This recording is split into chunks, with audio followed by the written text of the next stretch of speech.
This clip is brought to you by SaveWithConrad.com.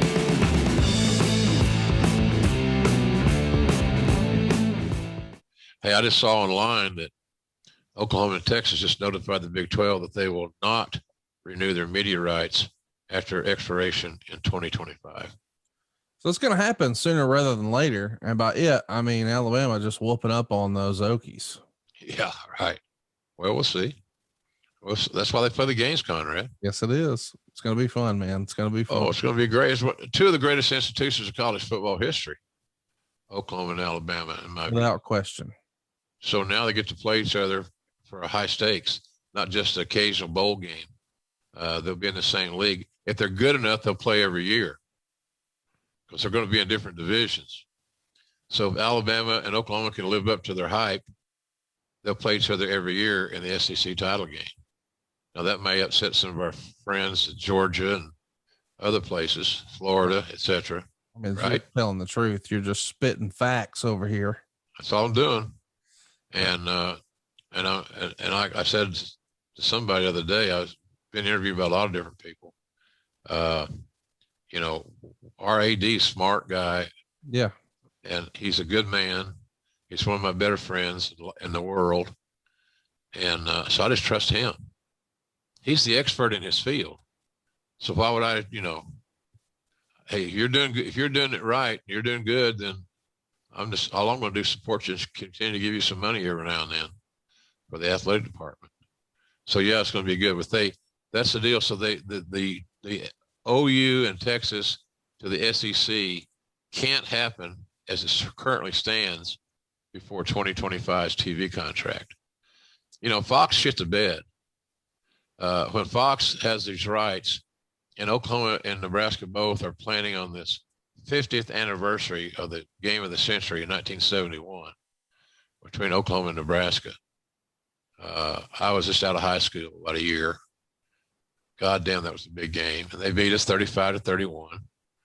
I still say that one of our guys got clipped on a punt. Johnny Rogers turned a punt, and it was a blatant clip, not called.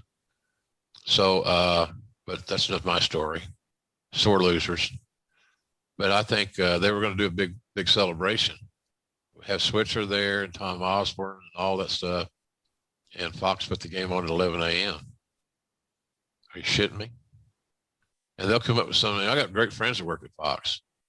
My buddy Jacob Bowman's suffering from COVID again. He's had COVID and he had the vaccines, and he's got COVID again. It's amazing, man. We think we know all the answers to COVID, and then something like that happens. So, and he's a Southern Cal guy, and he's a Fox executive, and I love him like a little brother. But I express my opinion, somewhat in a caustic manner. What are you guys thinking? And it's all about this.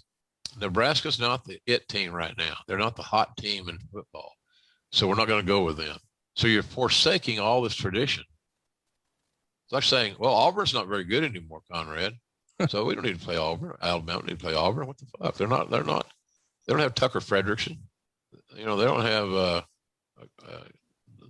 Cam Newton. That's different generations, obviously. But they're not the same. So let's not play them until they get hot again. That's not how it works. No.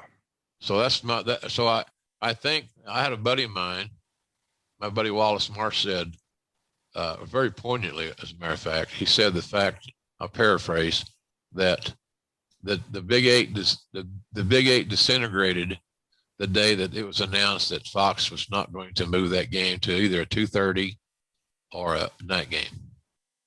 And I think he's right on the money. When the league saw that there was no support the team saw there's no support, OU saw there's no support for them, and to get consideration to move this game, not even prime time, just move it to 2:30. 11 a.m. 11 a.m. is an early kickoff. It's 11 a.m. on Saturday morning in Oklahoma. It just didn't make any sense. And I think that they saw where the cards lie, and now that made their decision to move on a little bit more easy. I get it. It's a wrestling podcast, but he's saving us money on our mortgage. Do you really trust this process? The reviews don't lie. 5-star review after 5-star review. We make it fast, we make it easy, and it's no cost or obligation. Give us a shot to earn your business. I'm telling you, you'll be glad you did, especially if you like keeping more of your own money. You don't need perfect credit or money out of your pocket, so what are you waiting for?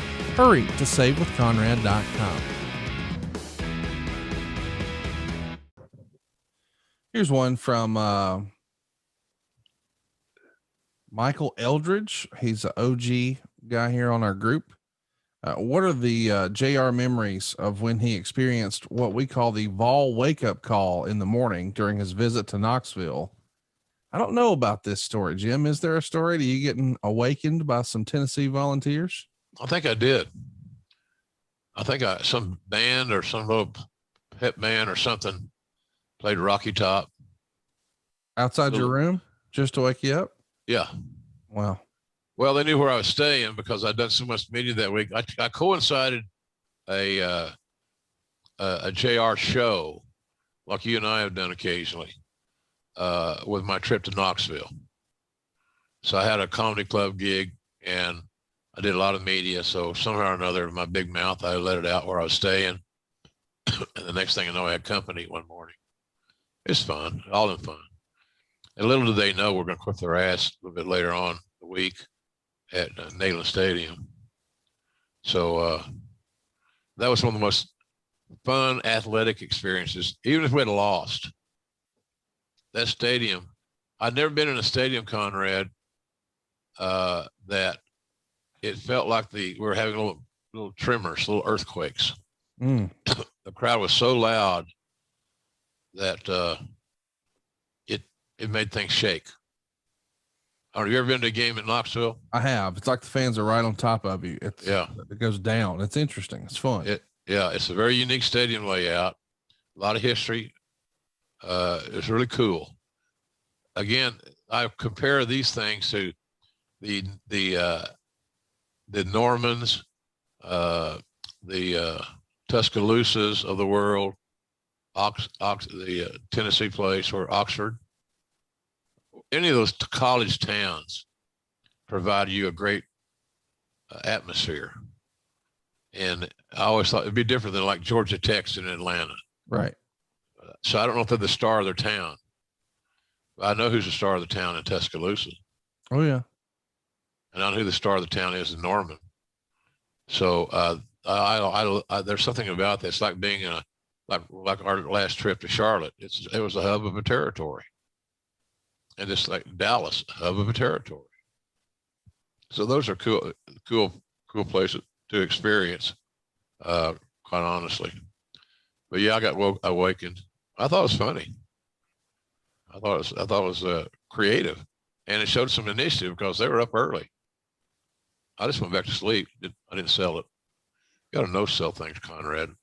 There's no sell the shit out of them. Hey, it's Conrad Thompson. Thanks for checking out the podcast here on YouTube. Be sure to hit the subscribe button and the notifications bell so you get a notice anytime we upload some new content. And go save yourself some money right now. If you're in a 30-year loan or you have credit card debt, it's not a matter of if I can save you money. It's a matter of how much. Find out right now for free at savewithconrad.com.